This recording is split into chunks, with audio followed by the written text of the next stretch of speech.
Hello and welcome to episode 4 of the Jeti Assist. And in the last episode we assigned transmitter channels to the various switches and knobs. So now let's look at how we actually use them in the model. Golly, we got to episode 4 and still haven't actually seen model stabilization. Such is life. Once again, I'll try and keep this to no more than 10 minutes, so let's see how far we get. Into Device Explorer, into our Assist receiver, into Configuration, down to the channel assignment. In we go here. And we've already seen assigning the primary flight channels. We did that in the setup wizard. But there may be times after you've done test flights or tuned things you need to do those again, because that's where you tell the Assist where the neutral trims are and how much travel's actually going on. Remind you what they looked like. It was calibrating those. Anyway, assign additional channels. These are the mode switch, master switches and gains. So the flight mode channel, go to there. This was the 3-position switch we were using. Edit it, move it, and see it now recognizes it. So flight mode, it now knows is using channel 7. There's mode 1, 2, and 3. Okay, lovely. Come out of there. Throttle channel. This is not done on fixed wing models. That is specifically for multicopters, so don't do anything there. Failsafe channel, I'm not going to bother. This is really just allows you to assign a switch to make the Assist think that it's going into failsafe, so you can check the failsafe settings. It's the sort of thing that if you set up one of these and you forget you've done it and go and fly the model and nudge the switch and the thing goes into failsafe, oh my god, what's happened, as you lose control of it. So I'm not going to bother. Assist off, this is the one I say is not an option. I really do think you must always have a gyro on-off switch, which I set up for every gyro. In this case, we're using my gyro master switch. Go into here, edit it, and pull the switch, and there it's recognized it. Now, when you're doing these, you must have already done what we did in episode 3, which is set up the control and set up the channel. People come in here and they think, oh, I can set my modes and assist off switches and the tuning gains. So they click on edit and they wiggle the switch that they want to use, and they can't understand why it's not picking it up. It's because they haven't done what you do in episode 3, which is actually set up the function in the channel. If the radio is not outputting anything, then the Assist cannot see it as you wiggle the switch, because there's nothing there to see. And so carry on down from there. And here's our gain tuning channels. Now, we've set up we've set up 3 gain tuning knobs, and normally you set all 3 of these to the same one.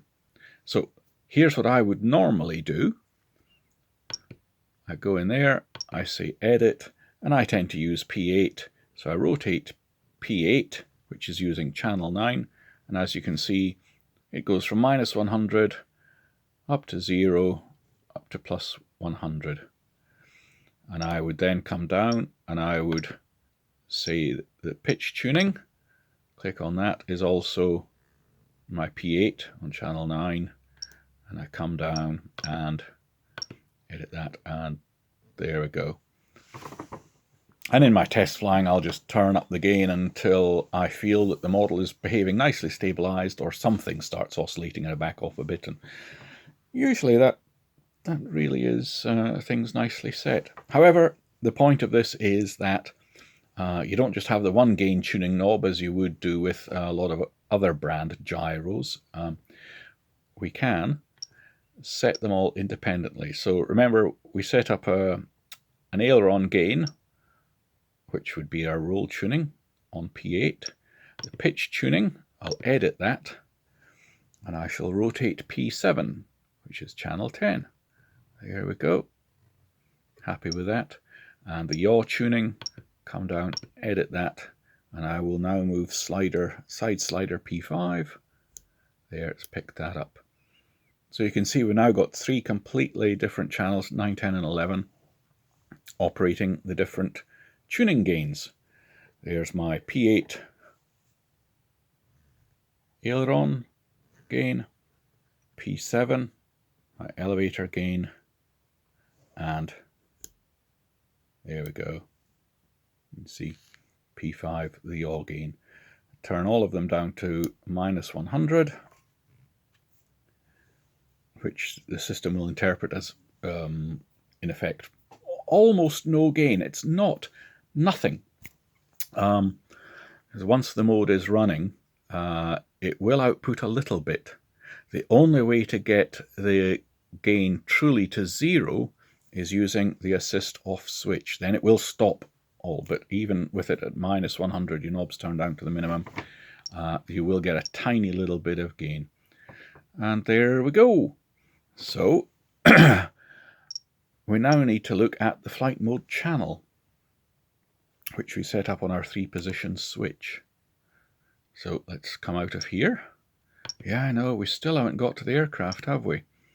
Stabilization settings and flight modes. Right, here are those 3 flight modes on this switch. They are set to mode 1. This is the default setting anyway. Assist off. Mode 2 is, now we can get it to focus again, normal damping mode, and mode 3 would be heading hold. It tells you down here the active mode is mode 1. If you do not assign a switch to it, it will just be locked in active mode 1, whatever is in here. I've assigned a switch to it, so if I move the switch, we see active mode is number 2.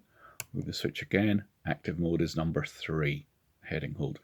Now the manual makes you think that you've got to assign this switch and then you've got to switch between them. You don't. As I said, if you don't assign a switch, fine. Active mode will be locked in number 1, which is what I normally do.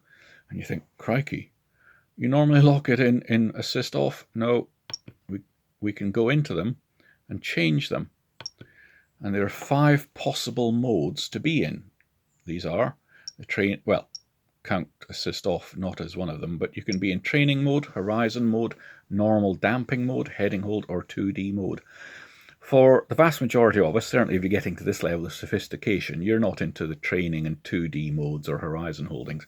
You're wanting the normal damping mode or the heading hold mode. And indeed, I would suggest the vast majority of us are wanting the normal damping mode. This is where it reduces the effects of any turbulence and makes the flight much smoother. It cannot stop turbulence. It just greatly, greatly reduces it. Heading hold will not only sort of try to cancel out the turbulence, it'll put the model back to the attitude that it was in. So a really strong gust in normal damping mode can upset the model a little bit rather than a huge bit that it would have done without the gyro. Whereas in heading hold mode, not only would the model sort of stop the thing, but it would get itself back into the attitude it was in before. You can fly around using heading hold mode. It's not advised on the rudder for normal flying around. Fine if you're doing a knife edge pass or hovering, but otherwise a rudder in heading hold mode is going to try and turn you the wrong way in every turn. You bank left and start to turn left, which is a mixture of yawing and rolling. And of course, the rudder is going to think, whoa, we're yawing away from the heading we were on, and it's going to whack in opposite rudder to try and hold you back, so it's going to look horrid. Also, do not attempt to do a takeoff if you're in heading hold mode. The instructions do state this, and indeed, most brands of gyro also say do not attempt to take off in heading hold mode. Powerbox iGyro is different. They specifically say that you can, and indeed I have done many, many times. But Jeti and most brands say do not use heading hold mode in takeoff. So unless you're going to start switching modes around in flight, etc., and getting yourself all confused, frankly, I would just put the thing into normal damping mode. There you are. So if you don't assign the mode switch, it locks in active mode 1. There you are, normal damping. You're locked into normal damping mode. Lovely. However, we have assigned a switch. So I will say that in switch position 1, I'm in normal damping. Switch position 2 will be normal damping. And switch position 3, if I come down to it, will also be normal damping mode. You don't have to accept the sort of off, normal and heading hold that Jeti defaults it to as a sort of example setup. Why would I have 3 different modes to switch between in normal damping? Well, we'll come back to that in probably episode 5. But for the moment, that's the end of setting those up.